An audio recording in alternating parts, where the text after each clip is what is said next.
Hi అండి. ఈరోజు మనము వర్షాకాలపు వడియాలు ఎలా పెట్టాలో ఈ వీడియోలో తెలుసుకుందాము. వర్షాకాలంలో కూడా వడియాలు పెట్టొచ్చా అంటే నిరభ్యంతరంగా పెట్టొచ్చు. ఈ వడియాలు ఫ్యాన్ కిందే చక్కగా ఆరిపోతాయండి. ఎండతో పని ఉండదు. చిన్న చిన్న టిప్స్ ఫాలో అవుతూ ఈ వడియాలను మనం పెట్టుకున్నామంటే సంవత్సరం పాటు నిల్వ కూడా చేసుకోవచ్చు. ఇవి కాదండి, చాలా ఈజీ ప్రాసెస్లో పెట్టుకునే వడియాల వీడియోస్ కూడా మన ఛానల్లో ఉన్నాయి.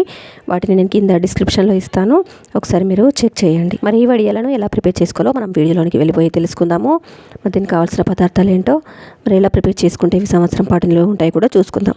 దీనికోసం ముందుగా మనము 2 కప్పుల వరకు అటుకులను తీసుకుంటున్నాను ఇక్కడ నేను.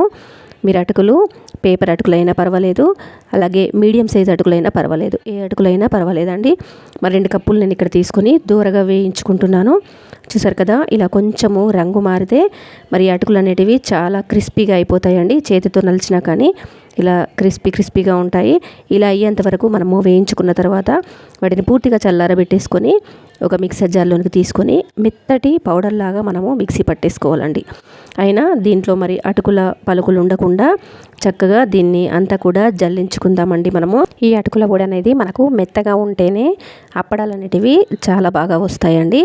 చూస్తున్నారు కదా, ఇలా మెత్తగా మనము అంతా జల్లించేసుకున్న తర్వాత స్టవ్ పైన ఒక గిన్నె పెట్టుకొని మనము ఏ కప్పుతో అయితే అటుకులు తీసుకున్నామో అదే కప్పుతో 1.5 కప్పు వరకు మనము నీళ్ళని వేసుకొని దీంట్లోనికి రుచికి సరిపడా ఉప్పు, అలాగే ఒక పావు టీ స్పూన్ వరకు బేకింగ్ సోడా, అలాగే కొంచెం ఇంగువ వీటిని వేసుకొని ఈ నీళ్ళను బాగా మరిగించుకోవాలండి. 2 కప్పుల అటుకులకి 1.5 కప్పుల వరకు మనకు నీళ్ళు అనేటివి కరెక్ట్గా సరిపోతాయి. మనం ఇలా కలుపుతున్నప్పుడు పిండి అనేది కొంచెము గట్టిగా ఉన్నా మన పైనుంచి కొన్ని నీళ్లు చల్లుకొని అంతా కూడా కలిపేసుకోవచ్చండి. ఇప్పుడు ఈ వేడి నీళ్ళను మనము ఈ అటుకుల పిండిలోనికి వేసుకొని మనం మెత్తగా ఈ పిండిని కలిపేసుకోవాలండి. చాలా సాఫ్ట్గా మనం ఈ పిండిని కలుపుకుంటేనే అప్పడాలు అనేటివి మనకు చాలా చక్కగా వస్తాయి. మరి మనం చపాతీ పిండిని కలుపుకుంటాం కదా, అలా చాలా సాఫ్ట్గా కలుపుకోవాలండి. ఇలా మనము కలుపుకున్న తర్వాత ఒక ప్లాస్టిక్ కవర్ని మనము శుభ్రంగా కడిగేసి ఈ కవర్తో మనము కలిపెట్టుకున్న పిండిని కవర్ చేసి 1 గంట పాటు మనము నానబెట్టేసుకోవాలండి. అప్పుడు మనకు వడియాలు లాంటివి చాలా సాఫ్ట్గా వస్తాయి. ఇప్పుడు చూస్తున్నారు కదా, చాలా చక్కగా సాఫ్ట్గా అయిపోయిందండి. ఇప్పుడు మనము ఈ పిండిని చిన్న చిన్న ఉండలుగా ప్రిపేర్ చేసుకొని ఈ ఉండలను మనము పూరి కానీ మనము చపాతీలను కానీ బాల్స్ని ఎలా సాఫ్ట్గా మనం ప్రిపేర్ చేసుకుంటామో అన్నిటినీ కూడా అదే విధంగా చాలా సాఫ్ట్గా వచ్చేంత వరకు మనము ఇలా బాల్స్లా ప్రిపేర్ చేసుకొని పెట్టేసుకోవాలి. ఇప్పుడు ఒక ప్లాస్టిక్ కవర్ తీసుకొని కవర్కి అంతా కూడా మనము ఆయిల్ అప్లై చేసుకొని మనం ప్రిపేర్ చేసుకున్న అటుకుల ఉండను మనము దీనిపైన ఇలా పెట్టేసుకొని పైనుంచి కవర్ వేసేసి ఒక చెంబు కానీ ఒక గిన్నె కానీ ఇలాంటివి తీసుకొని వడియాలను మనము చాలా పల్చగా మనము ఒత్తేసుకోవాలండి. ఎంత పల్చగా మనము ఈ వడియాలను ఒత్తేసుకున్నట్టయితే అంత పల్చగా వడియాలు అనేటివి మనకు వస్తాయి. ఇప్పుడు ఇలాంటి మూత ఒకటి తీసుకొని ఇలా ప్రెస్ చేసుకొని సైడ్స్కి అంతా కూడా క్రాక్స్ వచ్చినాయి కదా, ఆ క్రాక్స్ అంతా కూడా తీసేసి ఇలా మనం ప్రిపేర్ చేసుకున్నామంటే వడియాలు మనకు రెడీ అయిపోయినట్టేనండి. చూసారు కదా, ఎంత ఈజీగా ఈ వడియాలను మనము ప్రిపేర్ చేసుకోవచ్చు.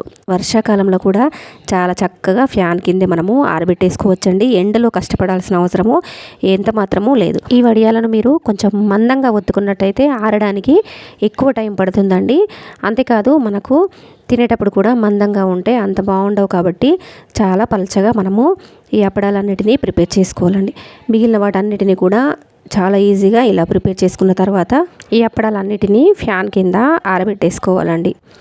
ఇలా మనం ప్రిపేర్ చేసుకున్న అప్పడాలన్నిటినీ ఒక ప్లాస్టిక్ కవర్ పైన ఫ్యాన్ కింద పెట్టేసుకొని ఆరబెట్టేసుకోవాలి. ఒక 3 గంటల తర్వాత మనం ఫ్యాన్ కింద ఆరబెట్టుకుంటున్నాం కాబట్టి టైం కొంచెం ఎక్కువ పడుతుంది. ఒక 3 గంటల తర్వాత మనం ప్రిపేర్ చేసుకున్న ఈ అప్పడాలను ఒకవైపు నుంచి మరొక వైపుకి మనము రివర్స్ చేసి పెట్టుకోవాలండి. ఎందుకంటే 2 వైపులా కూడా చక్కగా ఆరిపోవాలంటే ఒక 3 గంటల తర్వాత మనము వీటిని ఇలా రివర్స్ చేసుకొని వేసుకోవాలి. మనకు అర్థమైపోతుంది వడియాలు అనేటివి. చూసారా ఎలా ఆరిపోయాయో, ఈజీగా వచ్చేస్తాయండి. వీటిని తీయడానికి అస్సలు కష్టం అనేది ఉండదు. వాటంతట అవే చాలా ఈజీగా మనకు వచ్చేస్తాయి. ఇలా ఆరబెట్టుకున్న తర్వాత మనము ఏ టైంకి అయితే అప్పడాలు పెట్టామో అదే టైం వరకు చూసారా ఎంత చక్కగా ఆరిపోయాయో. ఇప్పుడు వీటన్నిటిని మనము ఒక వెడల్పాటి ప్లేట్లోనికి తీసుకొని ఒక పక్కకు పెట్టేసి గాలికి మరొక 2 రోజుల పాటు మనము ఇలాగే ఉంచేసేయాలండి. లేదంటే వర్షాకాలం కూడా ఎండ కాస్తుంది కదా, ఒక ప్లేట్లోనికి మనం పెట్టేసుకొని ఎండలో కూడా మనం ఒక 2-3 గంటల పాటు పెట్టుకున్నా సరిపోతుందండి. అలా కాదు మాకు అసలు ఎండ రాదు అనుకునే వాళ్ళు మాత్రము ఇలా వెడల్పాటి ప్లేట్లోనికి తీసుకొని 2 రోజుల పాటు మీరు ఫ్యాన్ గాలికి ఆరబెట్టుకున్నట్టయితే సంవత్సరం పాటు మనము ఈ వడియాలను నిల్వ చేసుకోవచ్చు. ఎక్కువ వడియాలు ప్రిపేర్ చేసుకునే వాళ్ళు మాత్రము నెలకు ఒకసారైనా మనము స్టోర్ చేసుకున్న బాక్స్లో నుంచి ఈ వడియాలను బయటికి తీసి ఒక గంట సేపు లేదంటే ఒక 2 గంటల వరకు ఫ్యాన్ కింద ఆరబెట్టేసుకోండి. ఎండ ఉన్న వాళ్ళైతే ఎండలో పెట్టేసుకోండి. ఇలా మనము ఈ వడియాలను ప్రిపేర్ చేసుకుంటే సంవత్సరం పాటు మనకు ఇవి నిల్వ ఉంటాయి. కాబట్టి వర్షాకాలంలో కూడా మనము వడియాలను ప్రిపేర్ చేసుకోవచ్చు. హాయిగా మనకు తినాలనిపించినప్పుడు వీటిని తీసుకొని మనము ఫ్రై చేసుకొని తినొచ్చండి. ఇప్పుడు ఈ వడియాలను మనము ఆయిల్లో ఫ్రై చేసుకొని చూసుకుందాం. మరి ఆయిల్ వేడి చేసుకొని ఆయిల్ బాగా వేడయిన తర్వాత ఈ వడియాలని మనము దీంట్లో ఆయిల్లోనికి వేసుకొని మనము ఈ వడియం అనేది దగ్గరికి రాకుండా వెడల్పుగా ఉండడం కోసము మరి గరిటతో ప్రెస్ చేసి పట్టుకున్నట్టయితే మనకి ఇలా చక్కగా వడియాలు అనేటివి వస్తాయండి. లేదంటే మనము ఆయిల్లోనికి వేసిన వెంటనే అది దగ్గరికి వచ్చేస్తుంది. అలా రాకుండా ఉండడం కోసము మనం ఏ గరిటతోనైతే ఈ వడియాలు ప్రిపేర్ చేసుకుంటున్నామో దాంతో ఒకసారి ఇలా ప్రెస్ చేస్తే సరిపోతుందండి. చక్కగా వెడల్పుగా మనకి ఈ విధంగా వడియాలు అనేటివి వచ్చేస్తాయి.